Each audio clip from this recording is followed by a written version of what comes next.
Hello, hi. Gandang hapon. Good afternoon. Saan ka ngayon?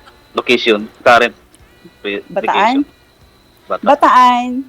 Mm. Bataan, malapit biyan sa ano? Sa may Sa, Petron, Limay. hindi. Medyo malayo. Mga 30 minutes away. Okay.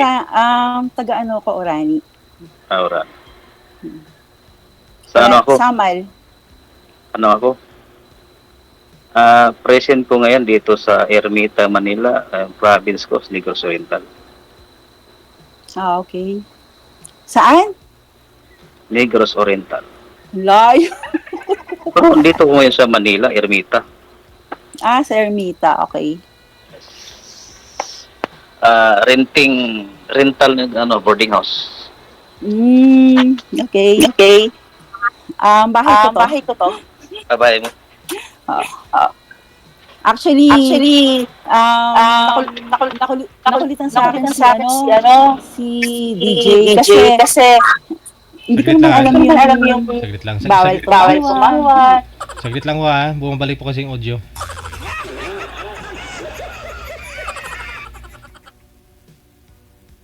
Ayan. Ayan. Naka-loudspeak po ba Tumawag kayo? ka lang. Huwag ka tumawag. Doon ka tumawag sa imo, sa ano, Wala WhatsApp. akong Wala akong wala akong Viber email pala, eh. Viber. Imo eh. Viber lang to. Viber lang to. Okay, okay. Um, Pwede magtanong? pwede naman. Pwede naman, siyempre. Ma'am, naka-monitor po ba kayo? Yes? Paki-off nga po ng ano mo, ng monitor mo kasi baka dyan po galing yung nagtutok-back. Bumabalik po, nag-i-echo siya. Sige. Nagpapatungan po yung busis ba? Ayun, All. pinatay ko na. Okay, sige. Ilang taon po kayo, Ma'am Gina? Magpi-58 na sa next week. Sige. Sir, pakibawas nga po volume ng cellphone nyo, sir. Yung kaya mo lang po marinig busis ni ma'am. Wala, mababa na, sir. Okay. Nasa 5% na lang. Sige, go ahead. Try natin. Okay. Okay na? Loud and clear? Go ahead po, ma'am. Go ahead, ma'am. Sir, ilang taon ka na, sir? 5 po. 5'4"? Yes. Mas Ako, magpi-58 na ako sa 27. Yun. 2 taon na lang. Lower citizen ka na. Oo. 7 na yung apo ko. Oh, yun. Ilan ba anak mo? 5. 5. Sa akin, 3. 5 pero Yung mga 3 ko, professional na sila. nasa akin lahat yung 3. Kasi byuda ako byuda ako 16 years na. 16 years na akong... Sa 16 years, di ka nagkaroon ng boyfriend? To be honest, of course, meron dahil syempre. Single eh. Yun, nagkaroon din naman, of course, pero nung nag-work pa ako kasi 10 years bago ako nag-boyfriend. Kasi nga nag-aaral yung mga bata, wala akong asawa. Hindi ko muna inisip yung boyfriend. And then, nung nakatapos na sila. Ngayon ka na nag-isip? Actually, hindi ko nga alam. Actually, matagal ko ng si DJ Jel. Nung nag-uumpisa pa lang siya, bata pa siya noon. na follower niya na ako. Tapos ngayon, Wag mong sabihin matanda na ako. matagal mo na akong follower. Siguro bata ka pa noon. Tapos nasa nasa abroad. Tapos, lagi lang ako sumisilip kasi nga hindi ko wala akong time. Tapos Ayan. Wala. Pumilit. Wala si ma'am. Binubukot talaga ako ni madam. Sabi niya nung bata pa daw ako, followers na daw siya. Huwag mo sabihin matanda na ako. Ha? Okay na. Ayan na. May mukha na. Nawala kanina. Tapos, sir, saan nag-work ka ba? Are you working? Waiting ako ngayon for working. Kapatid. Kasi ako, hindi na ako nagwo-work kasi, matanda na. Pero dati nagwo-work ako. Tapos, Bata pa naman, wala pang senior mo. paalis-alis na lang ako. Kakadating ko lang galing from Singapore. And then, sa 25, aalis ulit ako, punta akong China. Bakasyon lang. Wow. Baka mag-abot tayo sa China. Wow naman. Ha? Baka mag-abot tayo sa China. Bakit? Papunta akong China within this week o at next week. Ako sa 25. Tentative pa yun. Tentative pa. Depende sa... Tentative. Papasya lang ako doon kasi yung mag-birthday ako doon sa 27. Actually, yung flight ko sa 27 ng 4 a.m. Tapos ngayon, balik ako November 4 dito. Parang 1 week lang ako. Dadalawin ko lang yung anak ko doon na nakapag-asawa ng Chinese. Sa Bataan, meron bang doon? International flight, airport? Wala. Sa Clark. Pero sa sa NAIA. Anay. NAIA Terminal 1. Pero nung nagpunta ako ng Singapore, sa Clark ako nag-flight. Pa China. Pero yung sa akin China, wala pa yun. Ha? Parang tentative pa yun. Depende pa sa... Okay. Ano ka naman sa China? Asa ako? Doon may kukunin kami doon May kukunin kami doon, tapos dali namin sa sa Australia. Okay. So, pupunta ka ng China para lang may kunin? Lang. Kukuha kami ng barko sa China, dali kami sa Australia. Ano ba trabaho mo? Bakit nagbebenta ka ng barko? What? Sa barko. Sa barko. Seaman ka dati. Until now. Seaman ka dati. Hindi, ngayon. Hanggang ngayon, seaman ka. Okay. So, ibig mo sabihin andyan ka lang for vacation? No, waiting for, mabalik na sa trabaho. On-call na kami kung... On-call. So, nakailang buwan ka na dito? Mag 3 months na. Kasi yung son-in-law ko, din siya, seaman din siya. Every 9 months, bumababa siya and then, 1 month. Actually, marami naliligaw sa akin seaman. Sa totoo lang. But then, hindi ko alam kung sino yung seryoso. Kasi sabi nila every 4th, deport. Kasabihan lang yun. Every 4th, report. Tapos, Every place, replace. Ganun? Yes, every place, replace. Is it true? Hindi yun totoo. Hindi totoo. Siguro naman kahit naman sino tao, di ba?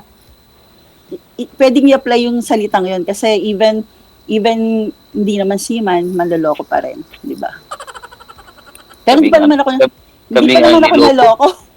Kami pang naloko. Anong araw yung seaman, yung manloloko. Pero ngayon, kasi dahil nasa na tayo at alam mo na, babae na ngayon yung nanloloko. Baka magalit yung mga viewers, please. Actually, may naliligaw sa akin mga seamen. But then, wala akong nakikitang parang seryoso, gano'n. Baka namili ka lang, hindi nakuha yung standard sa iyo.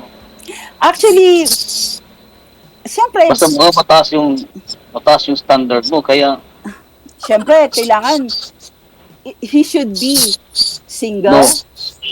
Hindi naman ako na yung super standard. But then, kailangan, siyempre, single. At saka, kung sakali mang hiwalay, dapat annulled. Diba? Mahirap kasi yung separated. Pag ganun ang standard mo, criteria, hindi ako pasok kasi di pa ko dapat, mo yun, i-pursue mo na ma-annul. Kasi, unang-una, kasi mahirap pag may naghabol, di ba? Likewise, katulad ng... Hindi na yata siya maghabol sa akin. Ako pag maghabol, kaya may kalipit siya, may anak na siya. Ganun ba? Kasi it depends sa mga sitwasyong ganyan. depende yan sa usap niyo kung pinayagan mo ba siya, kung okay lang ba sa'yo na makisama siya sa iba kahit nakasal pa kayo. Depende yun kung Long story kasi, long story kasi dito ko isabi sa iyo. Okay. Para, long story. Sige. Para malaman mo kung tayo ng dalawa lang para di ko ma-share lahat. Parang may privacy ba? Sige. Pwede, Malaman mo rin doon kung ano. pwede naman. Kaya lang, siyempre, kung sakaling, ayoko kasi alam mo yun, yung gulo, ayoko nang may magme-message sa akin, sabi niya, oy, tigilan mo yung asawa ko, gano'n. Madalas ko ma-experience yan. Alam ba yun, So dito kasi sabihin ko, parang lahat ng detail sa akin, saka mga expect ko malaman, para kung ano, ikaw lang makalam. Ganon? So totoo, hindi naman ako legal separated. Hindi ka legally Kasi separated. di pa ano.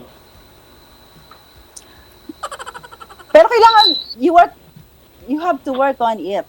Alam mo bakit? Kasi magiging parang sa'yo din yung benefits nun Unang-una, siyempre, ang mga babae kasi ngayon, hindi naman, mga matatalino na kami. Matatalino na mga babae ngayon, kasama na ako. Hindi naman ako papayag na, siyempre, even though, we're at age, ako 57 na, ikaw 52, hindi rin tama na porket nasa edad na tayo, sige lang. No, kailangan may future ka rin, di ba? Meron kang titignan kung ano yung magiging future mo sa kanya. Di ba? At unang-una, siyempre may anak ako. Alam mo yun, mahirap. Okay lang sa akin kasi anak ko Ilan ba na sa anak akin. mo? Ilan ba? Tatlo na sa akin yung tatlo anak. Yung tatlo Uy, ko anak. Sinabihan ko na sila, di ko kayo pipigilan kung doon kayo sa nanay yung titira. At least Ayaw you're nila. a good... Ayaw nila. Siguro dahil sa history, pero at least you're a good provider dahil nasa iyo yung anak mo. Kukunan ko ng ticket para papunta sa nanay nila kahit magbakasyon, ayaw. Talaga. Siguro there's something na may hatred sa mga mother nila just because sa nangyari sa inyo, sa sitwasyon ngayon na meron na siyang asawa. Siguro yung mga anak mo, lumulugar lang sila. Alam mo yung per delicadeza. Baka dahil ayaw nila. Or siguro, there's some reason na baka hindi mo ba sila bini-brainwash? Na, ayaw ko kayo na. Never? Never. Alam nila sila nakalam. Kasi, alam mo yung nangyari. On board ako sa barko. Kaya nagsabi sa akin, yung asawa mo, pupuntang Manila, ganun ang date. So, ganito, ginawa ko. After my work sa barko, pumunta ko kay Kapitan sa bridge. Minamarites mo yung... Sa bridge. Sabi ko, sir, pwede ko ba cut off yung alote? So, okay. nagtanong sa akin yung Kapitan kung anong reason. Kung ganun ng reason, ganun. Kasi after 2 days o 3 days, malaman to kay i-message pa to sa principal. So, granted yung request ko, i-cut off. Doon ko kinano sa kapatid. Nagsuutos pa siya sa anak ko na, Papa, dagdagan na yung alote. Kasi may kailangan bibilin. Alam ko na, tactic yun. Kasi alam ko na mayroon papuntang Manila. Pagtanan sa lalaki. Ayun, pinutol ko yung alote. Ano nga palang pangalan mo? Rick. Alam mo, nakakalungkot lang isipin na sa kabila ng sakripisyong ginagawa ng mga OFWs, hindi lang ikaw, hindi lang lalaki, pati sa mga babae, na nagkakaroon sila ng sirang pamilya dahil sa gusto nilang magkaroon ng magandang at maayos na buhay. Pero most of our OFWs, nakakalungkot, nakakalungkot isipin na dahil doon nasisira yung pamilya. Pero wala tayong magagawa. It's, part na ng buhay na kailangan nating kumayod, kailangan nating bigyan ng magandang buhay yung pamilya natin. Kaya lang, minsan, ang buhay kasi, tayong mga tao, hindi tayo, marupok tayo kasi nilalang tayo. We're only humans. Marupok tayo, minsan hindi natin nakakayanan kung ano yung dumadating sa buhay natin na tukso. Pero, siguro, alam mo, believe ako sa mga babae, sa mga lalaki, sa mga tatay na naiiwan.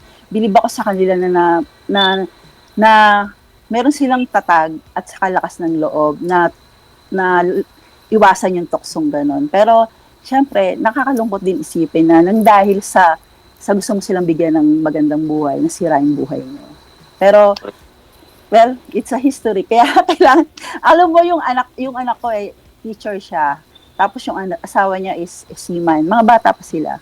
Tapos yung anak ko rin nasa Saudi, yung anak kong lalaki, nag-work din siya doon. Pinapanalangin ko lagi na sana, wag masira yung pamilya nila. Kasi hindi maganda yon para sa mga anak nila. Unang-una, yung anak mo yung mag-suffer doon doon sa nangyayari kung anong mangyayari sa buhay nyo. Unang-unang mag-suffer doon, hindi naman kayong mag-asawa, kundi yung mga anak nyo. Sila talaga yung unang-unang masasaktan. Wala, pag gawa ka ng kalokohan, hindi na yan iniisip na yung mga bata maipiktuan.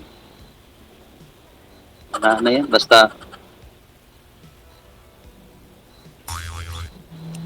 kasi nga minsan meron nila lang na mahina. Hindi nila sinasaalang-alang yung mga anak nila. Iniisip nila, they're being selfish dahil hindi na nila makayanan yung tukso. Hindi nakakalimutan na nila merong anak silang sasaktan. That's the reason na masakit. Mahinayong nila lang. Pero siguro alam mo, masarap naman magpatawad saka actually wala. Bakit mawala? Minsan mawala yung signal mo. Kayo din naman minsan. Hindi ko alam hindi kita kilala, hindi ko alam ang buhay mo. Pero merong mga lalaki na wala. Chape. Magawa din naman ng ganon. Hindi naman sapat na dahilan na nalungkot sila, na malayo sila at lalaki sila.